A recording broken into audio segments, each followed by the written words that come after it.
കർത്താവിന്റെ നാമം വാഴ്ത്തപ്പെടുമാറാകട്ടെ. ഏവർക്കും പ്രഭാത വന്ദനങ്ങൾ. അപ്പോസ്തല പ്രവൃത്തി 10:34-35 വാക്യങ്ങൾ. അപ്പോൾ പത്രോസ് വായ് തുറന്ന് പറഞ്ഞു തുടങ്ങിയത്, ദൈവത്തിന് മുഖപക്ഷമില്ല എന്നും ഏത് ജാതിയിലും അവനെ ഭയപ്പെട്ട് നീതി പ്രവർത്തിക്കുന്നവനെ അവൻ അംഗീകരിക്കുന്നു എന്നും ഞാനിപ്പോൾ യഥാർത്ഥമായി ഗ്രഹിക്കുന്നു. കൊർന്നേലിയോസിന്റെ വീട്ടിലെ പത്രോസിന്റെ പ്രസംഗത്തിൽ നിന്നുള്ളൊരു ഭാഗമാണ് ഈ വാക്യങ്ങൾ. ഇന്നത്തെ നമ്മുടെ ചിന്ത, നമ്മുടെ ദൈവം സകലരുടെയും ദൈവമാണ്. കാരണം ആ യേശുവിന് മുമ്പാകെ എല്ലാം മുഴങ്കാലും മടങ്ങേണ്ടതാണ്.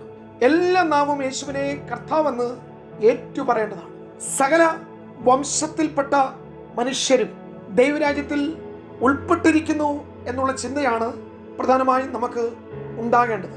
കൊർന്നേലിയോസ് ഒരു വിജാതീയനാണ്. ഇവിടെ ഒരു ജെന്റൈൽ ചർച്ച് ആദ്യമായി രൂപം കൊള്ളുന്നത് പ്രവർത്തികളുടെ പുസ്തകം 10-ാം അധ്യായത്തിൽ നമുക്ക് കാണാൻ കഴിയും.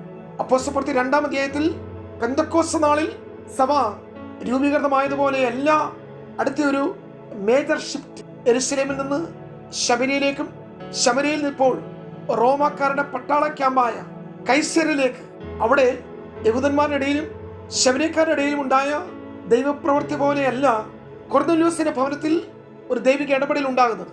സകലരെയും ദൈവം സ്നേഹിക്കുന്നു. യേശുക്രിസ്തുവിലൂടെ രക്ഷ എല്ലാവർക്കും ആവശ്യമാണ്.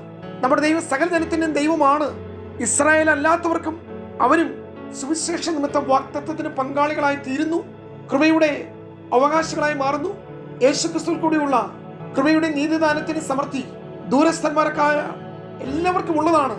അവരും സുവിശേഷ നിമിത്തം, യേശുക്രിസ്തുവിലെ ക്രൂശിലെ പ്രായശ്ചിത്ത ബലി നിമിത്തം, രക്തം നിമിത്തം ഇപ്പോൾ ക്രിസ്തുവിന്റെ ശരീരത്തോട് അവരും ഏകീഭവിക്കുന്നു, ഒന്നാകുന്നു, സമീപസ്ഥരാകുന്നു, പുതിയ സൃഷ്ടിയാകുന്നു, പുതിയ മനുഷ്യരാകുന്നു, ഏക ശരീരമാകുന്നു എന്നുള്ള കാഴ്ചപ്പാട് നമുക്ക് ഈ പ്രഭാതത്തിൽ പ്രിയമുള്ളവരെ, നമ്മുടെ ആത്മമണ്ഡലങ്ങളിലെ ദൂരക്കാഴ്ചകൾ, അതിരുകൾ മാറുന്ന എല്ലാവരെയും ആത്മാവിൽ കാണുവാനുള്ള നിത്യതയുടെ അവകാശികളായി എല്ലാവരെയും ഉൾക്കൊള്ളുന്ന ഒരു വെളിപ്പാട് ഈ പ്രഭാതത്തിൽ നമുക്ക് ഉണ്ടാകട്ടെ എന്ന് ദൈവത്തിൽ ആശിക്കുന്നു, പ്രാർത്ഥിക്കുന്നു. കാരണം നമ്മുടെ ദൈവം സകല ജഡത്തിന്റെയും ദൈവമാണ്.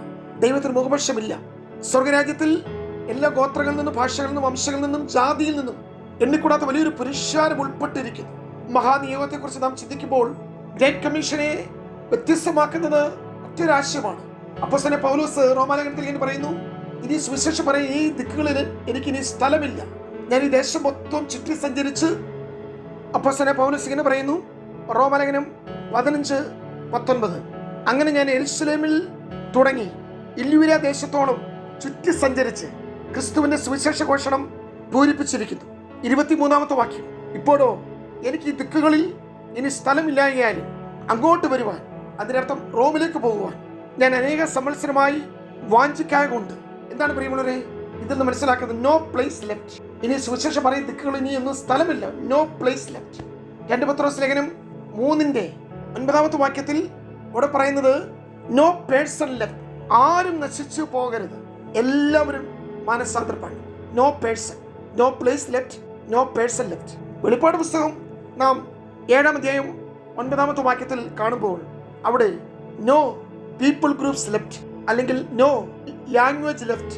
എല്ലാ ജനവിഭാഗവും, എല്ലാ ഭാഷക്കാരും, എല്ലാ വംശക്കാരും, എല്ലാ ജാതികളും കുഞ്ഞാടിന് മുമ്പിൽ രക്ഷ ദൈവത്തിന്റെ ദാനമാണ് എന്ന് ഏറ്റുപറഞ്ഞുകൊണ്ട് അവർ ഒരു പുതിയ പാട്ട് പാടി. എന്താണ്? കുഞ്ഞാടെ, നീ യോഗ്യൻ, നീ അറക്കപ്പെട്ടു, നീ രക്തം കൊണ്ട് സർവ്വഗോത്രത്തിലും ഭാഷയിലും വംശത്തിലും ജാതിയിലും ഇന്നുള്ളവരെ ദൈവത്തിനായി വിലയ്ക്കു വാങ്ങി.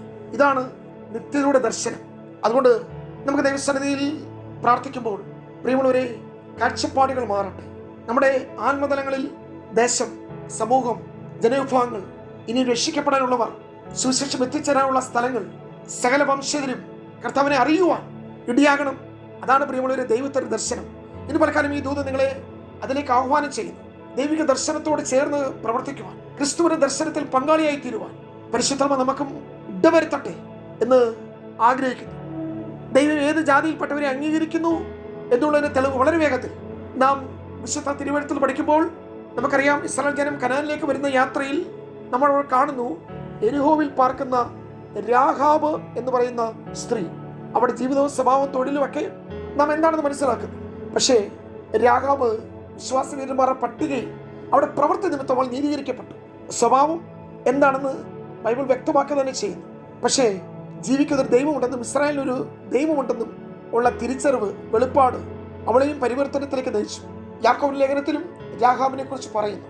അബ്രഹാമിനോട് കൂടെ തന്നെ യാക്കോബ് ലേഖനം രാഹാബിനെയും നീതീകരിക്കപ്പെട്ടവരുടെ പട്ടികയിൽ ഉൾപ്പെടുത്തിയിരിക്കുന്നു. പ്രിയമുള്ളവരെ, റോമാലേഖനം നമ്മളോട് പറയുന്നത് ദൈവം മുൻകഴിഞ്ഞ പാപങ്ങളെ ശിക്ഷിക്കാതെ വിടുന്നു. രാഹാബിന്റെ ജീവിതത്തിലും അപ്രകാരമുള്ള ജീവിത ശൈലികളിൽ നിന്ന് വിശ്വാസം അവളെ ദൈവത്തുള്ള വിശ്വാസം വിശുദ്ധീകരിച്ചു. ഒരു ഉത്തമ സ്ത്രീയായി രാഹാബിനെ പുതിയ നിയമം വെളിപ്പെടുത്തും. അപ്പോൾ തന്നെ അതിനുശേഷം നമുക്ക് രൂത്തിന്റെ പുസ്തകത്തിൽ മോവാബ് സ്ത്രീയായ രൂത്തിന്റെ പശ്ചാത്തലം രാഹാബിനെ പോലെ ഉള്ളതല്ല. ഒരു ശപിക്കപ്പെട്ട സമൂഹത്തിൽ ജനിക്കപ്പെട്ടവളാണ്. പക്ഷെ രൂത്തിന്റെ ഒറ്റ തീരുമാനം അവിടെ ഭാവി മഹത്വപൂർണ്ണമാക്കി തീർത്തു. യേശുക്രിസ്തുവിന്റെ വംശാവലിയിൽ രൂത്ത് ഭാഗ്യവശാൽ കൃപയാൽ എത്തിച്ചേർന്നു. ഓർപ്പെ പോലെ മോവാബ് ദേശത്തിലെ ദൈവത്തിന്റെ സങ്കല്പങ്ങൾ എന്താണെന്ന് വെച്ചാൽ അവിടെ അവസാനിക്കേണ്ട ഒരു സ്ത്രീ.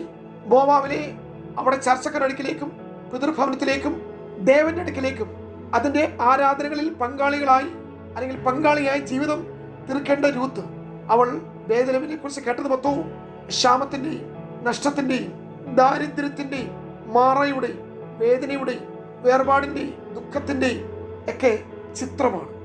പക്ഷേ രൂത്ത് എന്നേക്കുമായി അവളുടെ മോവാബ് ജീവിതം അവസാനിപ്പിച്ചുകൊണ്ട് നവോമിയുടെ പിന്നാലെ, എൻ്റെ അർത്ഥം നവോമിയുടെ ദൈവത്തിന് പിന്നാലെ അവൾ ഇറങ്ങിത്തിരിച്ചു. പ്രിയമുള്ളവരെ, യോഹന്നാന്റെ സുവിശേഷം 4-ാം അധ്യായം ശമരിയ സ്ത്രീ, ആ സഹോദരിയെ ഒരു വലിയ സുവിശേഷകയാക്കി കർത്താവ് മാറ്റി. പല പുരുഷന്മാരെ അവൾ ജീവിതത്തിൽ അടുത്തിറങ്ങിയിട്ടുണ്ട്, അനുഭവിച്ചറിഞ്ഞിട്ടുണ്ട്. പക്ഷേ മറ്റഞ്ചു പേരെ പോലെയോ ഇപ്പോൾ പരിചയപ്പെട്ടു വരുന്ന ആറാമനായ വ്യക്തിയെ പോലെ അല്ല ഏഴാമത് കണ്ട ഈ യജമാനൻ, ഈ ഗുരു, ഈ മശിഹ, ഈ ലോകരക്ഷിതാവ്, ജീവിതത്തിന്റെ ഉറവയായ ജീവന്റെ ദാതാവായ ക്രിസ്തു യേശുവിനെ കുറിച്ചുള്ള അവിടെ വെളിപ്പാട് അവളെയും മാറ്റി. പട്ടണത്തിലെ പുരുഷന്മാരടുക്കൽ അവൾ ചെന്ന് പറയുന്നത്, മറ്റൊരു പുരുഷനെ കണ്ടു. ആ പുരുഷൻ എന്നെ സ്പർശിച്ചില്ല, പക്ഷെ എൻ്റെ ആത്മാവിനെ സ്പർശിച്ചു, എന്നെ ആരാധനയിലേക്ക് നയിച്ചു. അവൾക്കും ആരാധനയുണ്ട്. അവിടെ ആരാധന മലയിലെ ആരാധനയാണ്, ഗരിസീം പർവ്വതത്തിലെ ആരാധനയാണ്. പക്ഷെ പർവ്വതത്തിലെ ആരാധന, അവളുടെ ദൈവങ്ങൾ, അവളുടെ ആചാരങ്ങൾ, അവളുടെ മതം ഒരിക്കലും അവളെ ട്രാൻസ്ഫോർമേഷനിലേക്ക്, രൂപാന്തരത്തിലേക്ക്, മാനസാന്തരത്തിലേക്ക്, വിശുദ്ധീകരണത്തിലേക്ക് നയിച്ചില്ല. പക്ഷെ ക്രിസ്തു വെളിപ്പെടുത്തിയ ആത്മാവിൽ സത്യത്തിലുള്ള ആരാധന അവളെയും വിശുദ്ധീകരിച്ചു. നിങ്ങളൊരു അരാമ്യനായ നയമാൻ, നിങ്ങൾക്കറിയാം, കുഷ്ഠരോഗിയായി തീർന്ന നയമാൻ, സുറഫോനിക്കക്കാരിയായ ആ സ്ത്രീ, റോമ ശതാധിപൻ, ഇവിടെ നാം ചിന്തിക്കുന്ന കൊർന്നല്യോസ്, പത്രോസ് കണ്ട ദർശനം, ഇവരെല്ലാം ദൈവം ശുദ്ധീകരിക്കുന്നു. പ്രിയ സഹോദരങ്ങൾ, ദൈവം ശുദ്ധീകരിച്ചതിനെ നാം മലിനമെന്ന് പറയരുത്. എല്ലാവരും സുവിശേഷം കേൾക്കട്ടെ, എല്ലാവരും യേശുവിന്റെ സ്നേഹം അറിയട്ടെ, ക്രൂശിന്റെ മഹത്വം എല്ലാവരും അനുഭവിച്ചറിയട്ടെ, യേശു ക്രിസ്തുവിൽ കൂടിയുള്ള നിത്യജീവൻ എല്ലാവരും പ്രാപിക്കട്ടെ. ഇന്ന് ഈ കേട്ട വചനം നമുക്ക് വീണ്ടും ഒരിക്കൽ കൂടെ പഠിക്കുകയും വീണ്ടും അതിനെ വായിച്ച് മനസ്സിലാക്കുകയും ചെയ്ത് വലിയ ഉൾക്കാഴ്ച നമുക്കുണ്ടാകട്ടെ. മുഖവശമില്ലാത്ത ദൈവം, എല്ലാവരും സ്നേഹിക്കുന്ന ദൈവം, സകല മാനവജാതിക്ക് വേണ്ടിയും രക്ഷ ഒരുക്കിയ നമ്മുടെ ദൈവം, ആ ദൈവത്തിന്റെ സ്വഭാവം, ദർശനം, കാഴ്ചപ്പാട് ബൈബിൾ മുൻപോട്ട് വെക്കുന്ന ആത്മീക ദർശനം, അതിൽ നാമും പങ്കാളികളായി തീരുവാൻ നമുക്കും ഇടയാകട്ടെ എന്നുള്ള പ്രാർത്ഥനയോടുകൂടി ഇന്നത്തെ തിരുസന്നിധി എല്ലാവർക്കും ബ്ലെസ്സിംഗ് ആകട്ടെ എന്ന് വീണ്ടും ഒരിക്കൽ കൂടെ ആശംസിക്കുന്നു. God bless you.